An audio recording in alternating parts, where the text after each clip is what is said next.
Student, अब हम आ गए हैं research methodology and gender studies के मल्टीपल चॉइस क्वेश्चन की दूसरी सीरीज़ में, जिसमें हम प्रश्न संख्या 26 से प्रश्न संख्या 50 तक मल्टीपल चॉइस क्वेश्चंस को सॉल्व करेंगे। तो चलिए शुरू करते हैं हम। प्रश्न संख्या 26। प्रश्न संख्या 26 क्या है कि संपूर्ण समूह का एक छोटा सा प्रतिनिधित्व क्या कहलाता है। बड़ा ही सिंपल क्वेश्चन है। A small representation of an entire group is called sample. Sample कहते हैं उसको। जब हम एक पूरे पॉपुलेशन में से एक छोटा सा एंटायर ग्रुप सेलेक्ट कर लेते हैं तो उसको हम सैंपल कहते हैं। हमारा अगला प्रश्न है प्रश्न संख्या 27। प्रश्न संख्या 27 है कि शोध में प्रतिचयन का क्या लाभ है। The advantage of sampling in research. क्या लाभ है। सैंपल हम क्यों सेलेक्ट करते हैं। पूरे पॉपुलेशन में से एक छोटा सा सैंपल, एक छोटा सा नमूना हम सेलेक्ट करते हैं क्यों, और उसकी स्टडी करते हैं और फिर उसको पूरे पॉपुलेशन पर जनरलाइज करते हैं। ऐसा करने से क्या होता है, समय की बचत होती है, पैसे की बचत होती है, ऊर्जा की भी बचत होती है। तो इस प्रश्न का सही उत्तर होगा डी ऑप्शन, उपरोक्त सभी, all of the above. Now the next question, question number 28। Question number 28 क्या कह रहा है। क्वेश्चन नंबर 28 है कि किस नमूना पद्धति में विशिष्ट विशेषताओं या मानदंडों के आधार पर प्रतिभागियों का चयन शामिल है। Which sampling method involve selecting participant based on specific characteristics और क्राइटेरिया। मैं बता दूं आपको कि स्ट्रेटिफाइड सैम्पलिंग मेथड जो होता है उसमें पहले स्पेसिफिक करेक्टरिस्टिक्स और क्राइटेरिया के बेसिस पे स्ट्रेटा तैयार किया जाता है और उस स्ट्रेटा में से सैंपल को सेलेक्ट किया जाता है। तो इस प्रश्न का जो सही उत्तर होगा वो होगा स्ट्रेटिफाइड सैम्पलिंग, स्तरीकृत नमूनाकरण विधि। अगले प्रश्न की तरफ आते हैं हम। प्रश्न संख्या 29। निम्नलिखित में से कौन सी द्वितीयक डेटा एकत्र करने की विधि नहीं है। विच one of the following is not the method of collecting the secondary data.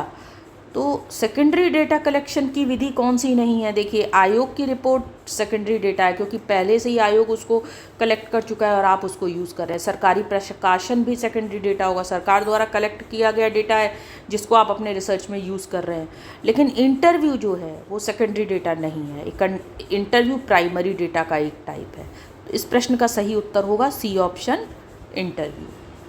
अगले प्रश्न की तरफ बढ़ते हैं हम। हमारा अगला प्रश्न है प्रश्न संख्या 30। किस शोध डिज़ाइन में चरों में हेरफेर किए बिना व्यवहार का अवलोकन करना शामिल है। Which research design involve observing behaviour without manipulating variable. Variable को मैनिपुलेट करके, स्पेशली इंडिपेंडेंट वेरिएबल को मैनिपुलेट करके डिपेंडेंट वेरिएबल के इफेक्ट को देखते हैं तो उसको हम एक्सपेरिमेंटल डिज़ाइन कहते हैं। लेकिन यहाँ प्रश्न क्या है, यहाँ प्रश्न है observing behaviour without manipulating variable and these types of design is called the observational design, अवलोकन संबंधी डिज़ाइन। अवलोकन संबंधी डिज़ाइन में हम क्या करते हैं, रियल सिचुएशन में वेरिएबल में बिना कुछ हेर फेर किए जो रियल बिहेवियर है उसको ऑब्जर्व करते हैं। हमारा इस प्रश्न का सही उत्तर होगा B option, observational behaviour, observational design. Question number 31। वैज्ञानिक अनुसंधान की मुख्य विशेषता क्या है। The main characteristics of scientific research is अनुभवजन्य, सैद्धांतिक, प्रायोगिक। ये सभी विशेषताएं हैं। तो इस प्रश्न का सही उत्तर होगा all of the above, D option, उपरोक्त सभी। प्रश्न संख्या 32 की तरफ आगे बढ़ते हैं। हमारा प्रश्न संख्या 32 है प्रतिभागी अवलोकन का तात्पर्य है। पार्टिसिपेंट ऑब्जर्वेशन क्या होता है। ऑब्जर्वेशन दो प्रकार का होता है, पार्टिसिपेटरी और नॉन पार्टिसिपेटरी। पार्टिसिपेटरी ऑब्जर्वेशन क्या होता है। पार्टिसिपेटरी ऑब्जर्वेशन में जो रिसर्चर होता है वो रियल कंडीशन में अपने रेस्पोंडेंट के साथ उनका सदस्य बनकर प्रतिभाग करता है और उनके व्यवहार का अवलोकन करता है। और नॉन पार्टिसिपेटरी ऑब्जर्वेशन क्या होता है, जब रिसर्चर जिस ग्रुप का अध्ययन करना चाह रहा है उस ग्रुप का सदस्य नहीं बनता बल्कि दूर से उनके व्यवहार का अध्ययन करता है, वो उस ग्रुप का सदस्य की तरह उसमें प्रतिभाग न करे। तो ये नॉन पार्टिसिपेटरी ऑब्जर्वेशन है। यहाँ प्रश्न है पार्टिसिपेटरी ऑब्जर्वेशन क्या है। तो इस प्रश्न का सही उत्तर क्या होगा, B, observation of the participant by making himself member of the group. यहाँ पे क्या हो रहा है, ग्रुप का मेंबर बन रहा है, वो स्वयं को समूह का सदस्य बनाकर प्रतिभागियों का अवलोकन यदि किया जा रहा है तो वो पार्टिसिपेटरी ऑब्जर्वेशन है। और यदि स्वयं को समूह का सदस्य नहीं बनाया जाए तो वो नॉन पार्टिसिपेटरी ऑब्जर्वेशन कहलाएगा। प्रश्न संख्या 33 की तरफ आगे बढ़ते हैं। हमारा प्रश्न संख्या 33 है, साक्षात्कार जिसमें पूर्व निर्धारित प्रश्नों के एक सेट का उपयोग शामिल होता है कहलाता है, क्या कहलाता है? देखिए, interview which involve the use of set of pre determined question. जब प्री डिटरमाइंड क्वेश्चन हो तो वो संरचित साक्षात्कार या स्ट्रक्चर्ड इंटरव्यू कहलाते हैं। यदि क्वेश्चन पहले से ही प्री डिसाइडेड हो कि इंटरव्यू में कौन से क्वेश्चन पूछे जाएंगे तो वो स्ट्रक्चर्ड इंटरव्यू है। और यदि question pre decided pre determined नहीं हो, सिचुएशन बेस्ड हो, ऑन द स्पॉट रेस्पोंडेंट क्या क्या रिस्पॉन्स आएगा, उसके बाद क्या प्रश्न पूछे जाएंगे, ऐसा हो तो वो असंरचित साक्षात्कार कहलाएगा। तो यहाँ पर बात किसकी हो रही है? प्री डिटरमाइंड क्वेश्चन की। तो इस प्रश्न का जो सही उत्तर होगा वो होगा स्ट्रक्चर्ड इंटरव्यू, संरचित साक्षात्कार। अगले प्रश्न की तरफ हम आगे बढ़े। हमारा अगला प्रश्न है, वह शोध जो अतीत के अध्ययन के माध्यम से नए तथ्यों की खोज करता है कहलाता है, क्या कहलाता है? देखिए, the research which is exploring new fact through the study of the past is called. जब पुराने अतीत के अध्ययन के माध्यम से नया तथ्य खोजा जाए तो उसको हम ऐतिहासिक अनुसंधान कहेंगे। क्या कहेंगे? ऐतिहासिक अनुसंधान, हिस्टोरिकल रिसर्च। इस प्रश्न का सही उत्तर होगा हिस्टोरिकल रिसर्च। अगला प्रश्न, किसने कहा है कि अनुसंधान नया ज्ञान प्राप्त करने का एक व्यवस्थित प्रयास है? Who state that research is a systematized effort to gain new knowledge? So Redman और मोरी के द्वारा ये कहा गया। इस प्रश्न का सही उत्तर होगा रेडमैन और मोरी। आपको ऐसी और भी डेफिनेशंस याद करनी होंगी। आगे मल्टीपल चॉइस क्वेश्चन में किसी भी तरीके से किसी अन्य डेफिनेशन को भी रख करके ये पूछा जा सकता है कि ये किसने कहा है। फिलहाल इस प्रश्न में जो अनुसंधान नया ज्ञान प्राप्त करने का एक व्यवस्थित प्रयास है, ये रेडमैन और मोरी के द्वारा कहा गया। तो इस प्रश्न का सही उत्तर होगा ऑप्शन ए। अगला प्रश्न है, शोध जो अधिक सटीक शोध समस्या के निर्माण या परिकल्पना विकसित करने से संबंधित है कहलाता है। Research which deals with formulation of major precise research problem और developing a hypothesis is called, that is called exploratory research, खोजपूर्ण अनुसंधान। ऐसा अनुसंधान खोजपूर्ण अनुसंधान कहलाता है जिसमें कि किसी भी समस्या की सटीक खोज की जाती है और जिसमें हाइपोथेसिस का निर्माण किया जाता है और किसी समस्या को और ज़्यादा एक्सप्लोर करके उसका अध्ययन किया जाता है, तो वो एक्सप्लोरेटरी रिसर्च कहलाता है। प्रश्न संख्या 37 की तरफ आगे बढ़ते हैं। हमारा प्रश्न संख्या 37 है, अनुसंधान जिसमें समान व्यक्तियों का अपेक्षाकृत लंबी अवधि तक अध्ययन किया जाता है। देखिए, मैंने आपको पहले भी एक प्रश्न आया था इससे पहले वाली वीडियो में, जिसमें मैंने आपको क्रॉस सेक्शनल स्टडी और लॉन्गिट्यूडनल स्टडी को स्टडी की बताया था कि क्या होती हैं। तो जब लंबी अवधि तक एक ही व्यक्ति के ऊपर अध्ययन किया जाए तो ऐसी स्टडी को, या एक ही समस्या या एक ही सिचुएशन के ऊपर अध्ययन किया जाए तो ऐसी स्टडीज़ को हम क्या कहेंगे? अनुदैर्ध्य अनुसंधान, लॉन्गिट्यूडनल रिसर्च। इसके विपरीत यदि एक दिए गए समय में किसी समस्या, किसी सिचुएशन या किसी व्यक्ति पर स्टडी की जाए तो उसको क्रॉस सेक्शनल स्टडी कहते हैं। तो यहाँ लंबी अवधि की बात हुई है तो यहाँ लॉन्गिट्यूडनल रिसर्च होगा। इस प्रश्न का सही उत्तर लॉन्गिट्यूडनल रिसर्च होगा। प्रश्न संख्या 38।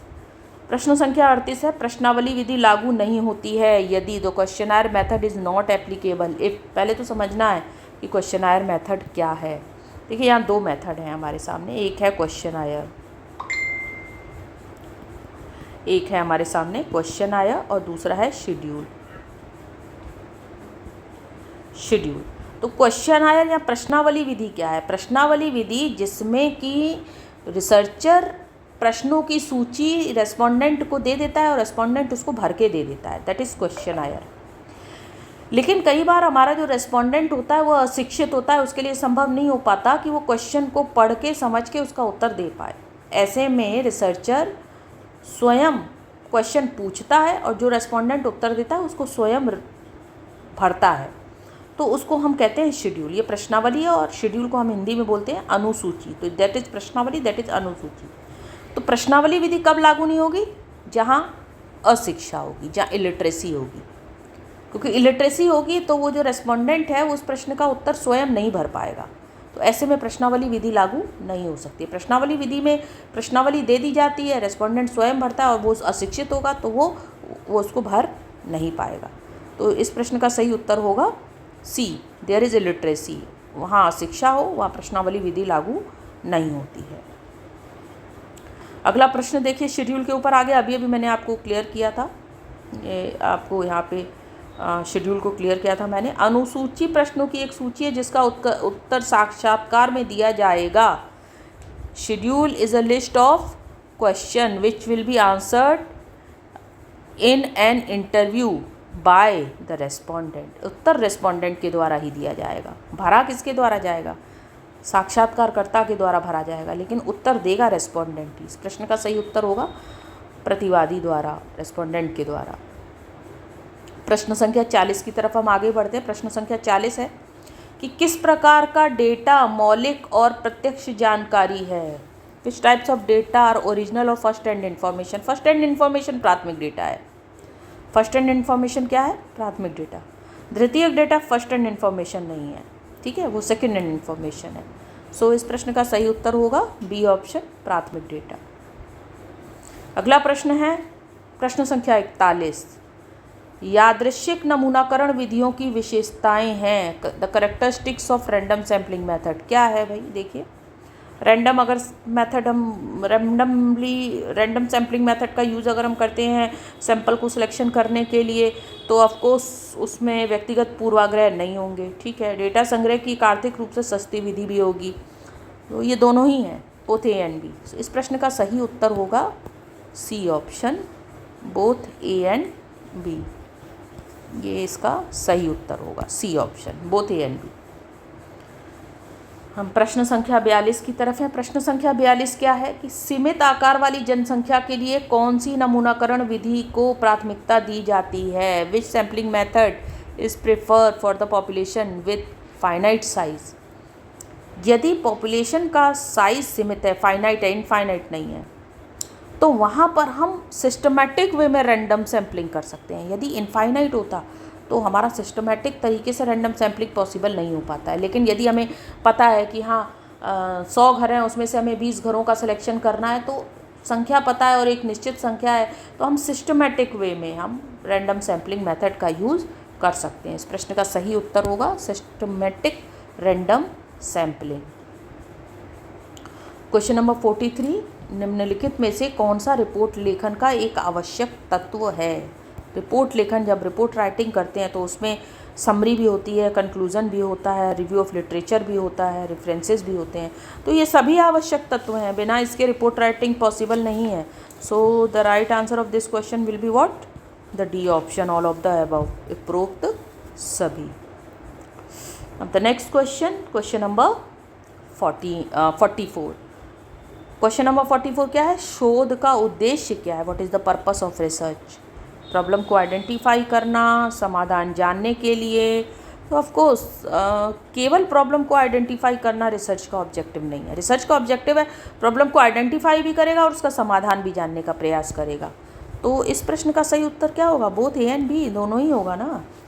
सो the right answer will be the C option, both A and B. Next question, question number 45। निम्नलिखित में से कौन सा गैर संभावता नमूनाकरण विधि है? विच one of the following is the non probability sampling? पहले के वीडियो में मैंने आपको probability sampling, non probability sampling को जब हम क्वेश्चन सॉल्व कर रहे थे तभी मैंने क्लियर करने की कोशिश की थी। इन शॉर्ट ही किया था, लेकिन कोशिश की थी मैंने आपको।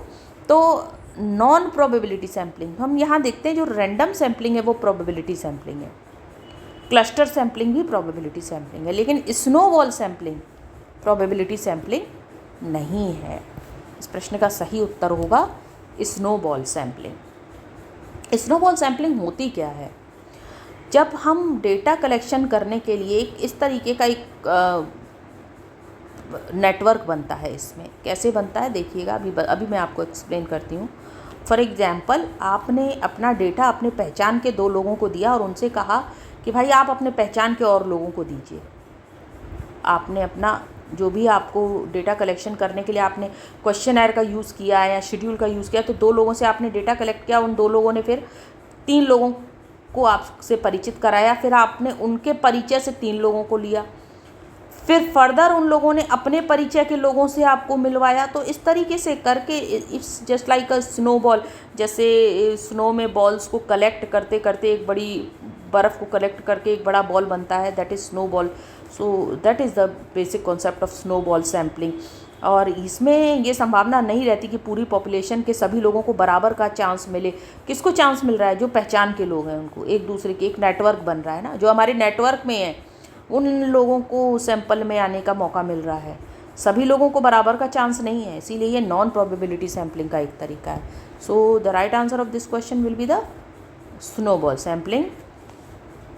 हमारा अगला प्रश्न है प्रश्न संख्या 46, निम्नलिखित में से कौन सा शोध की विशेषता नहीं है? यहाँ नहीं वाले प्रश्न आ रहे हैं। Which one of the following is or not the characteristics of research? Research logical होनी चाहिए, रिसर्च एम्पेरिकल होनी चाहिए और रिसर्च सिस्टमैटिक होनी चाहिए। नॉन सिस्टमैटिक तो रिसर्च हो ही नहीं सकता, है ना। नॉन सिस्टमैटिक तो रिसर्च हो ही नहीं सकता, सिस्टमैटिक होना चाहिए research. So what will be the right answer of this question? A option is the right answer of this question. Non systematic, गैर व्यवस्थितता शोध की विशेषता नहीं है।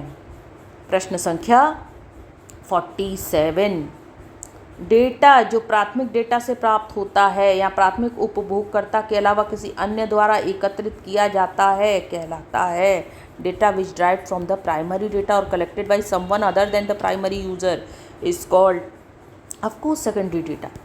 जो हम पहले से जिसने प्राइमरी डेटा कलेक्ट किया है उस प्राइमरी डेटा से हमको जो डेटा मिल रहा है that is secondary data. Okay, first time नहीं यूज कलेक्ट हो रहा, पहले कलेक्ट किया जा चुका है, उसका यूज़ हमारे रिसर्च में दोबारा किया जा रहा है, दैट इज़ सेकेंडरी डेटा। अगला प्रश्न संख्या 48 क्या है? आपको मौजूदा साहित्य की समीक्षा करने की आवश्यकता है। क्यों आवश्यकता है? ये सुनिश्चित करने के लिए कि आपके पास संदर्भों की एक लंबी सूची है। नहीं, ऐसा नहीं है, क्योंकि इसके बिना आप आवश्यक शब्द संख्या तक नहीं पहुंच सकते हैं, ऐसा भी नहीं है। यह पता लगाना कि आपकी रुचि के क्षेत्र के बारे में पहले से क्या ज्ञात है, of course that is the right answer. C, आपके सामान्य अध्ययन में मदद करने के लिए। No, C is the right answer of this question. हम जो एग्जिस्टिंग लिटरेचर हैं उसको हम रिव्यू करते हैं। क्यों रिव्यू करते हैं? ये पता करने के लिए कि पहले से ही क्या पता ज्ञात हो चुका है, पुराने रिसर्चर ने पहले से क्या स्टडी कर लिया है और अब हमको आगे क्या करना है। तो रिव्यू लिटरेचर इसीलिए किया जाता है। So the right answer of this question will be the C option. या पता लगाना कि आपकी रुचि के क्षेत्र के बारे में पहले से क्या ज्ञात है। क्वेश्चन नंबर 49, प्रश्नावली में मुख्य समस्या यह है, the main problem in questionnaire is what? विविध प्रतिवादियों के लिए सुलभ गुमनामी प्रतिवादी जानकारी प्रदान करने में असमर्थता दर्शाते हैं। Yes, that is the right answer. C option will be the right answer कि इसमें जो रेस्पोंडेंट होते हैं वो कई बार इनएबिलिटी अपनी शो करते हैं इन्फॉर्मेशन प्रोवाइड करने के लिए कि हमारे पास टाइम नहीं है, पॉसिबल नहीं है, एट्सेट्रा एट्सेट्रा। सो प्रतिवादी जानकारी प्रदान करने में असमर्थता दर्शाते हैं। ये सबसे बड़ी समस्या है प्रश्नावली की। प्रश्न संख्या 50, प्रश्नावली द्वारा भरी जाती है। किसके द्वारा? क्वेश्चनर किसके द्वारा फिल्ड होता है? ऑफ कोर्स रेस्पोंडेंट के द्वारा ना। शेड्यूल किसके द्वारा फिल्ड होता है? रिसर्चर के द्वारा, क्योंकि वो उसमें जो रेस्पोंडेंट है वो अशिक्षित होगा तो उसको भरने का काम शोधकर्ता करता है। लेकिन क्वेश्चनायर किसके द्वारा फिल होता है? रेस्पोंडेंट के द्वारा, और इसमें जो रेस्पोंडेंट होते हैं वो शिक्षित होते हैं। तो ये हमने आपको अगले 25 प्रश्न इस वीडियो में बताए, प्रश्न संख्या 26 से 50। अब हम अपनी अगली वीडियो की अगली सीरीज़ में आपको आगे के प्रश्नों को सॉल्व करके दिखाएंगे। थैंक यू सो मच बच्चों, आप इन प्रश्नों की प्रैक्टिस करिए, पढ़ते रहिए, आगे बढ़ते रहिए। धन्यवाद।